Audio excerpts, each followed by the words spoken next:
Hello friends, आज 29 अगस्त 2023 और आज के इस लेक्चर में हम बात करेंगे ओल्ड पेंशन स्कीम की। रिसेंटली ऑफिस मेमोरेंडम जो डेटेड है 13 जुलाई 2023, उसके अकॉर्डिंगली आप 30 नवंबर तक यदि आप ऑप्ट करना चाहते हैं तो ओल्ड पेंशन स्कीम को ऑप्ट कर सकते हैं।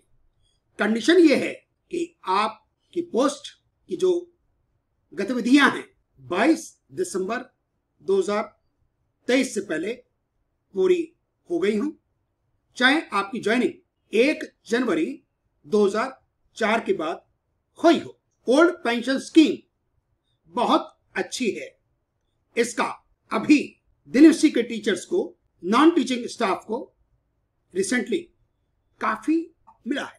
जो टीचर्स 2006 में रिटायर हो गए, 2011 में रिटायर हो गए, उनका एरियर्स का पैसा मोर देन 1 करोड़ मिला है। और ये सुप्रीम कोर्ट की डिसीजन के हिसाब से था। यदि आप ओल्ड पेंशन स्कीम के लिए एलिजिबल है तो आपको इस काम को इमीडिएटली कर देना चाहिए। ओल्ड पेंशन स्कीम के अंतर्गत जो आपकी लास्ट ड्रॉन सैलरी होगी उसका 50% आपको मरने तक मिलेगा। यदि नेक्स्ट पे कमीशन आएगा, रिवाइज होगा और डीए तो मिलेगा ही। मैं आपको अपनी पेंशन का हवाला दूं तो मेरी बेसिक पे रिटायरमेंट के टाइम 2,17,100 थी और उस टाइम प्रोफेसर का डेजिग्नेशन नहीं था और ये हाईएस्ट सैलरी थी उस ग्रेड की। उसका 50% 1,08,550 ये पेंशन के लिए फिक्सेशन हो गया और पेंशन तो मिलती ही है आपके जीने के तक और मरने के बाद भी मिलती है लीगल हेयर्स को। उसमें जो लोगों को एक मिथ है कि सिर्फ स्पाउस को मिलती है, ऐसा नहीं है। डॉटर्स हो, सन हो, पेरेंट्स हो, ब्रदर सिस्टर हो, वो भी इसके लिए एलिजिबल हो सकते हैं, लेकिन उसकी कुछ कंडीशंस हैं। तो जो आपकी लास्ट ड्रॉन सैलरी है उसका 50% ये आपकी पेंशन फिक्स हो गई और फिर इस पर आपको डीए मिलेगा। मान लीजिए सिंपल कैलकुलेशंस के लिए मैं कहूं कि बेसिक सैलरी रिटायरमेंट के टाइम 2 लाख, उसका आधा हो गया 1 लाख और आज डीए है 42%, तो 1,42,000 पेंशन हो गई। और यदि डेथ हो जाती है एम्प्लॉय की तो फैमिली पेंशन होगी 2 लाख का आप 30% कर लें 60,000 और 60,000 का डीए वही 42% के 85,200। और यदि ये मिलती है स्पाउस को तो स्पाउस को मिलेगी टिल हिज और हर डेथ। और यदि वो रीमैरिज कर लेते हैं तो रीमैरिज करने के बाद स्पाउस की पेंशन खत्म हो जाती है। ये फैमिली पेंशन मिलती रहती है, चाहे वो जो फैमिली पेंशन लेने वाला है उसको अपनी पेंशन भी मिल रही हो। ये भी लोगों के दिमाग में एक बहुत बड़ा मिथ है। मैं आपको अपना केस बताता हूं।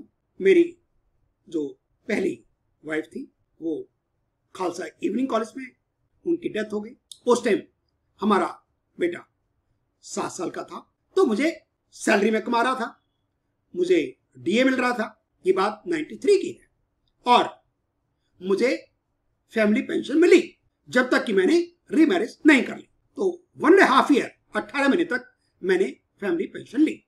उसके बाद मैंने रीमैरिज की तो जो हमारा बेटा था जो 7 इयर्स का था उस टाइम, उसको फैमिली पेंशन मिलनी शुरू हो गई।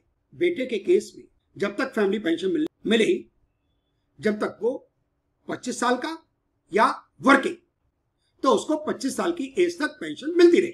अभी एक केस और देखा गया, उन्होंने मरने से कुछ टाइम पहले अपनी भाई की लड़की को अडॉप्ट कर लिया। वो नॉन वर्किंग और सिंगल हो, विडो हो, डिवोर्सी हो, इससे कोई फर्क नहीं पड़ता। यदि वर्किंग शुरू हो गई तो फिर उनको फैमिली पेंशन बंद हो जाएगी। तो फैमिली पेंशन पेंशनर को तो मिलती ही है, बाद में लीगल हेयर्स को भी एक उसकी हायरार्की है उस हिसाब से मिलती है। हाँ, यदि आप कम्यूट करा लेते हैं जो कि 40% कम्यूटेशन होती है, जैसे 2 लाख रिटायरमेंट के बाद बेसिक थी, पेंशन फिक्स हुई 1 लाख, 1 लाख का 40% 40,000, वो आपको कम्यूटेशन का अमाउंट मिल जाएगा। वो उसमें एक एज फैक्टर होता है। लेकिन फैमिली पेंशनर्स को जो फैमिली पेंशन मिलेगी उसमें कम्यूटेशन या नॉन कम्यूटेशन का कोई फर्क नहीं होता। और 80 साल यदि आपकी एज है या फैमिली पेंशन की एज है क्रॉस कर लेते हैं तो आपको 20% जो बेसिक पे है पेंशन की उसमें इजाफा हो जाता है। और 85 ईयर्स के बाद ये अमाउंट हो जाता है 30%, 90 ईयर्स के बाद होता है ये 40%, 95 ईयर्स के बाद 50% और 100 ईयर्स हो गए तो डबल।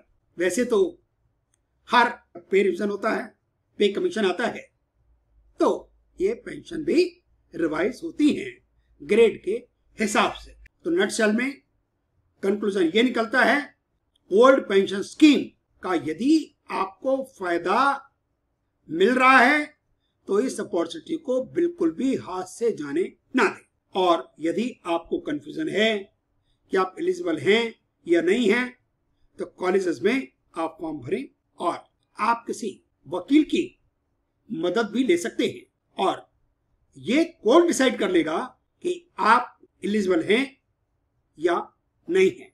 अप्लाई करने में कोई बुराई नहीं है। कैटेगरी 2 की मैं बात करूं, जिन लोगों को अभी रिसेंटली पेंशन मिली सुप्रीम कोर्ट की जजमेंट के बाद, तो लोगों को उसके बारे में काफी डाउट था, लेकिन सुप्रीम कोर्ट ने उस प्ली को माना और सबको पेंशन दे दी।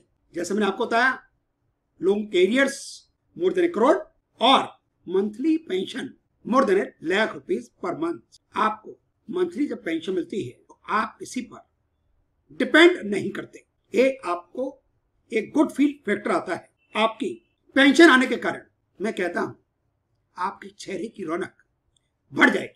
ये आपको लगेगा कि आगे आने वाले टाइम में आप किसी पर डिपेंड नहीं होंगे और आपके मरने के बाद भी कि मेरी बीवी या मेरा हस्बैंड तो कैसे वो रहेगा। हाँ, यदि उस स्पाउस ने दोबारा शादी कर ली फिर उसको पेंशन नहीं मिलेगी। Thank you very much.